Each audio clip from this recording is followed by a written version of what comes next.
Hello again, poetry lovers. This is Jim Ransom with another edition of Morning Jim Poetry. And what do you know, it's the 8th of October already.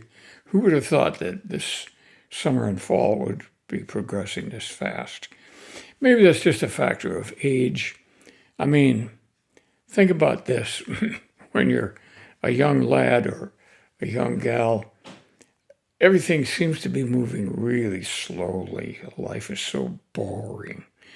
And then when you get to be my age, and maybe not even quite that age, you feel like, whoa, slow down the train.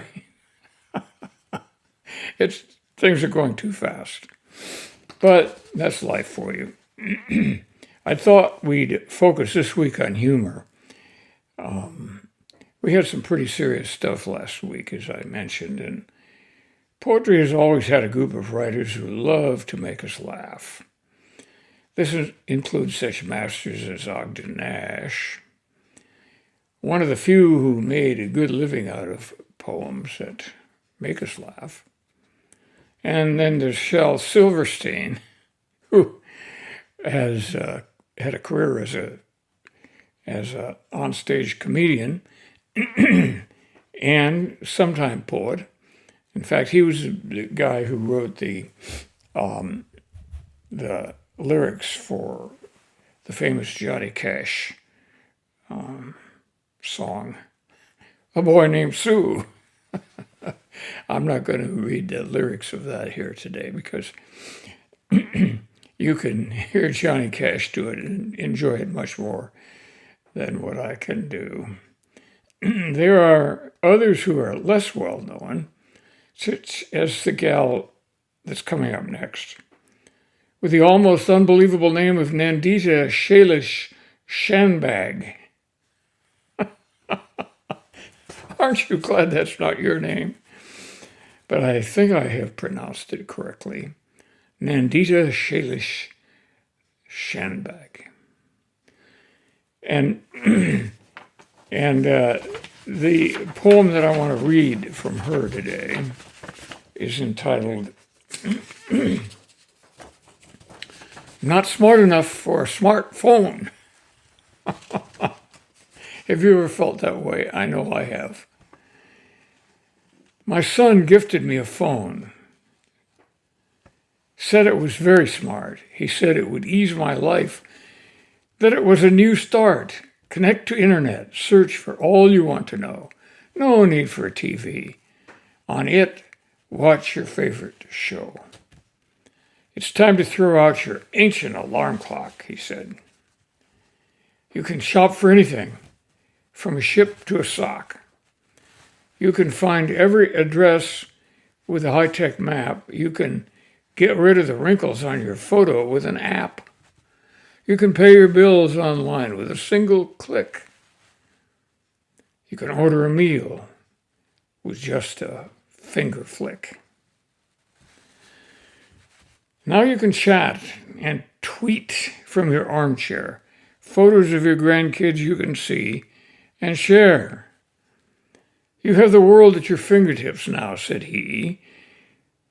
But I struggle to make a simple call. Stupid old me. I wanted to send a message to my oldest friend. For dear, I typed dead and pressed send.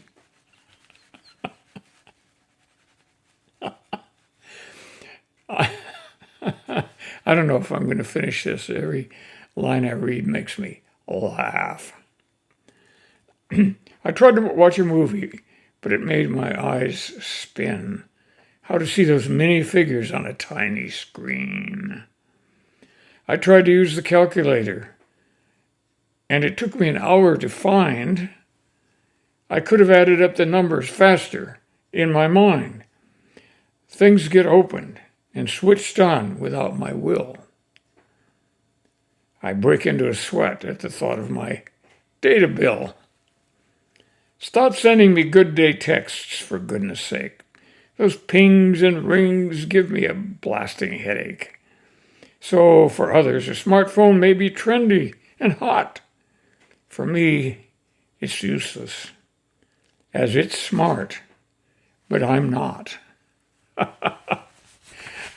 I just got quite a laugh out of that because unless you're a genius with smartphones and computers and all that stuff, I think you will have made some of these same goofs that she talks about in this bit. Yes, indeed. If you don't sympathize with that, you are a smartphone smarty.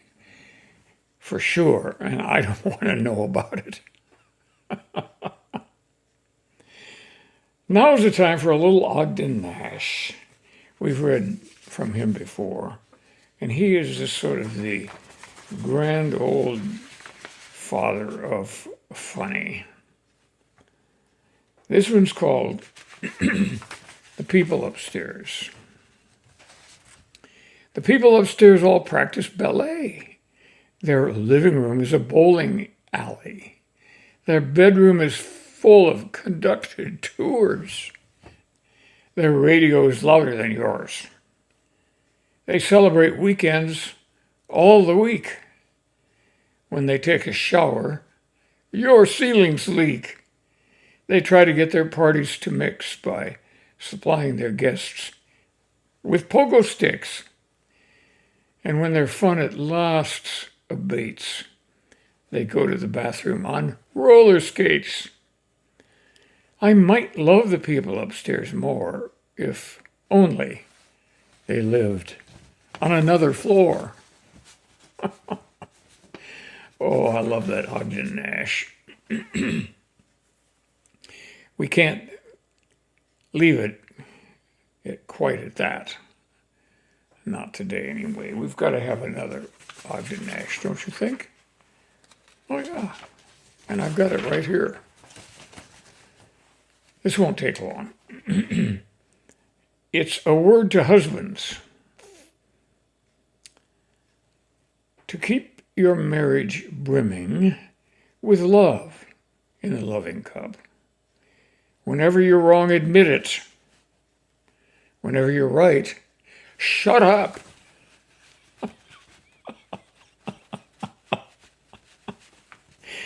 Oh, yes, that is very good advice.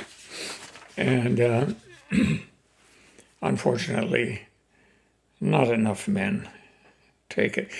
We need more people to read Ogden Nash. Put them in a better mood. Oh. Nash is a master at summing things up in a few lines. Now then, we're going to move on to Roald Dahl, a British author of Norwegian ancestry who lived in England and was a battle ace pilot in World War II and had a huge life as a writer of both children's and adult novels, short stories, radio shows, movies, and all sorts of things, including this takeoff of The Three Little Pigs. Let me see if I can find it here. Here we go. The Three Little Pigs, which is not your grandmother's Three Little Pigs, by Roald, or whatever, however you want to pronounce his name. Roald Dahl. The animal I really dig, above all others, is the pig. Pigs are noble. Pigs are clever. Pigs are courteous. However, now and then, to break this rule, one meets a pig who is a fool. What, for example, would you say if strolling through the woods one day, right there in front of you, you saw a pig who'd built his house of straw? The wolf who saw it licked his lips and said, "That pig has had his chips. Little pig, let me come in." "No, no," said the pig. No, by the hairs on my chinny chin chin. Then I'll huff and puff, and I'll blow your house in. The little pig began to pray, but Wolfie blew his house away. He shouted, "Bacon, pork, and ham! Oh, what a lucky wolf I am!" And though he ate the pig quite fast, he carefully kept the tail till last. Wolf wandered on, a trifle bloated. Surprise for surprise, for soon he noted another little house for pigs, and this one had been built of twigs. Little pig, let me come in. No, by the hairs of my chinny chin chin. Then I'll huff and puff, and I'll blow your house in, the wolf said. Okay, here we go. He then began to blow and blow. The little pig began to squeal. He cried, "Oh, wolf, you've had one meal. Why can't we talk and make a deal?" The wolf replied, "Not on your Nelly." And soon the pig was in his belly. "Two juicy little pigs," Wolf cried, "but still I'm not quite satisfied. I know how full my tummy's bulging, but oh, how I adore indulging." So, creeping quietly as a mouse, the wolf approached another house. A house which also had inside a little piggy trying to hide. "You'll not get me," the piggy cried. "I'll blow you down," the wolf replied. "You'll need," pig said, "a lot of puff, and I don't think you've got enough." Wolf huffed and puffed and blew and blew. The house stayed up, as good as new. "If I can't blow it down," Wolf said, "I'll have to blow it up instead. I'll come back in the dead of night and blow you up with dynamite."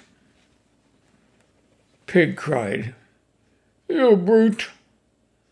I might have known." Then, picking up the telephone, he dialed up quickly as he could the number of Red Riding Hood. "Hello," she said. "Who's speaking? Who?" "Oh, hello, Piggy. How do you do?" Pig cried. "I need your help, Miss Hood." "Oh, help me, please. Do you think you could?" "I'll try, of course," Miss Hood replied. "What's on your mind?" "A wolf!" Pig cried. "I know you've dealt with wolves before, and now I've got one at my door." "My darling Pig," she said, "my sweet, that's something really up my street. I've just begun to wash my hair, but when it's dry, I'll be right there."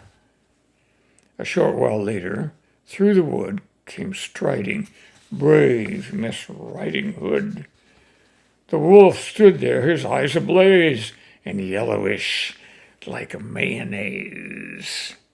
His teeth were sharp. His gums were raw. And spit was dripping from his jaw. Once more the maiden's eyelid flickers. She drew the pistols from her knickers.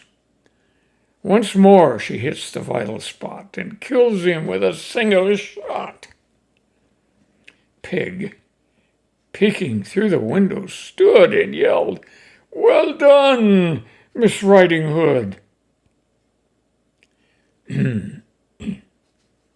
Yes, Piglet, you must never trust young ladies from the upper crust. For now, Miss Riding Hood, one notes, not only has two wolfskin coats. But when she goes from place to place, she has a pigskin traveling case. Ah!